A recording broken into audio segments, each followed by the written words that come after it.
Hi, I'm Jill Bradberry with the Cullman City School Board, and tonight I'm going to read you a book called Pumpkin Town by Kate Mackay. Jose and his family grew pumpkins. That growing began with shiny seeds, which were followed by long vines, and those vines grew every which way. The pumpkins grew every which way too, from small to fat and tall. The Jack-be-littles could be dropped into pockets. The Happy Jacks were bigger. A strong enough boy could carry just one. The Big Moons were bigger still, too large for 5 boys to roll. Come fall, Jose and his family would gather the pumpkins and collect the vines. Then 2 trucks took the fruit to faraway cities. Some were hollowed and carved, and some were saved for pies. But before the trucks took the pumpkins, Jose and his family saved a few. They needed the seeds. When it came to saving pumpkins, Jose's father always said, "Save only the best and sell the rest." So Jose and his brothers hollowed the best pumpkins and saved only the biggest, brightest seeds. They took the duller, smaller seeds to the edge of the field overlooking the town and tossed them. But one gusty, dusty October day, when Jose and his brothers took the lesser seeds to the edge of the field and flung them, the wind caught those seeds and carried them and didn't let them loose until they fell like rain down on the distant town. The seeds slipped into straw roofs and settled into flower pots and sprinkled gardens. And that seemed to be the end of it. But the next spring, rain awoke those small seeds and plants began. More rain fell, and vines grew every which way. They wrapped around chimneys and wound through corn. At first, the townspeople liked the vines, for they were lovely and delicate. But then the vines began to climb, up and down and around, growing leafy and thick. They snaked green and silent through one window and then out another. Then fruit grew and grew and grew every which way. Soon the townspeople were stepping over pumpkins and around pumpkins and under pumpkins.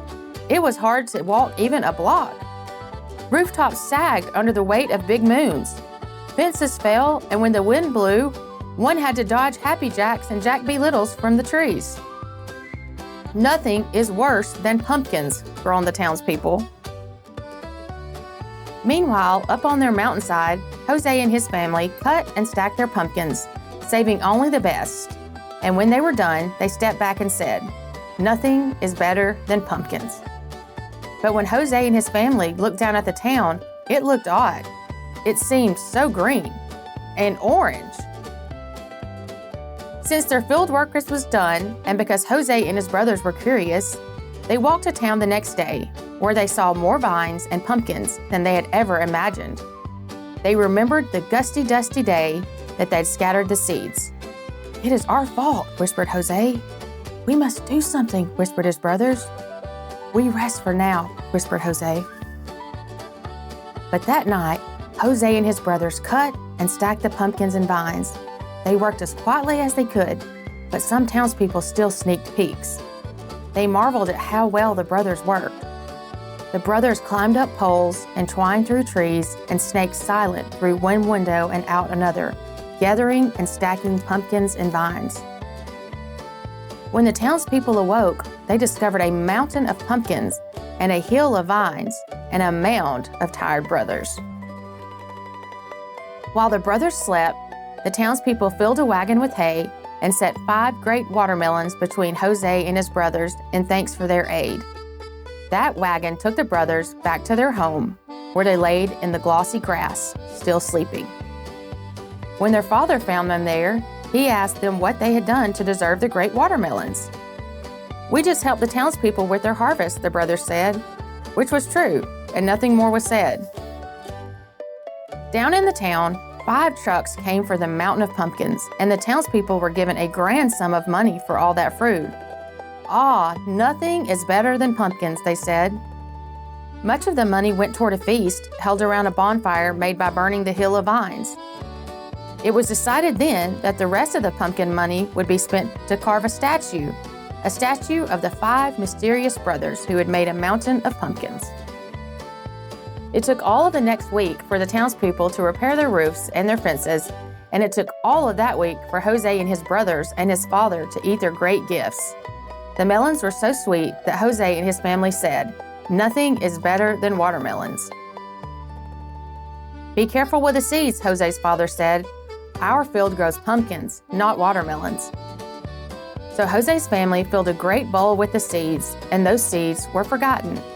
Until a day later, when the wind roused Jose's father at night. He feared that some of those watermelon seeds might be blown into their field. By moonlight, he carried the bowl to the edge of his field and he tossed the seeds. The wind caught those seeds and carried them and didn't let them loose until they fell like rain down on the town. The watermelon seeds slipped into straw roofs and settled into flower pots and sprinkled gardens and slid into the soil around the statue of Jose and his brothers. And that seemed to be the end of it. The end. I hope you've enjoyed the Pumpkin Town, and I hope you have a great night.